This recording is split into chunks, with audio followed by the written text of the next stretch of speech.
Présidé au nom du chef de l'État, la semaine sur la mobilité durable et donc le climat. Une rencontre internationale co-organisée par la CODATU, Climate Change et le CITUD, qui va porter sur une déclaration, dite déclaration de Dakar, en vue donc de la COP27 qui se tiendra en Égypte, à Sharm el-Sheikh. Comme vous le savez, les changements climatiques se manifestent entre autres par deux phénomènes, soit plus d'eau ou moins d'eau.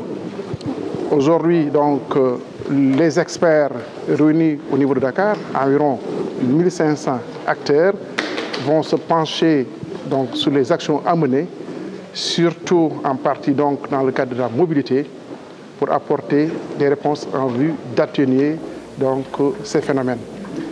À Dakar, qui est une ville côtière, et pour rappeler que la population au niveau des villes côtières atteindra d'ici quelques temps plus d'1,2 milliard de personnes, il faut apporter des solutions en termes de mobilité.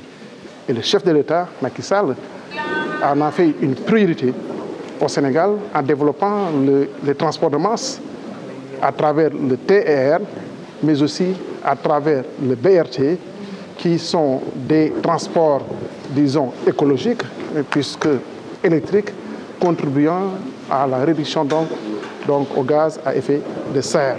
C'est une réponse appropriée et que le Sénégal, effectivement, apporte à ce niveau-là, d'autant plus que dans la même dynamique, dans l'environnement du BRT, une réorganisation du réseau de transport donc, sera mise en œuvre pour quand même apporter une solution donc, par rapport à la mobilité au niveau de la région de Dakar.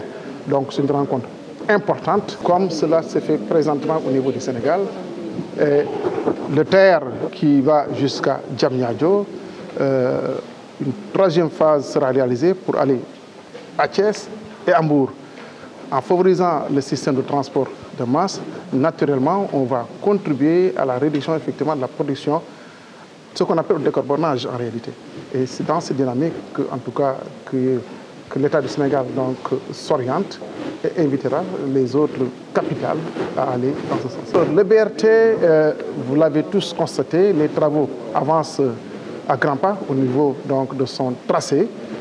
À la fin de l'année 2022, en décembre 2022, les infrastructures et les systèmes seront livrés et les premiers bus seront en exploitation, disons, pilote, à partir du premier trimestre de l'année 2023 et donc passera à l'échelle dans le second semestre de l'année prochaine.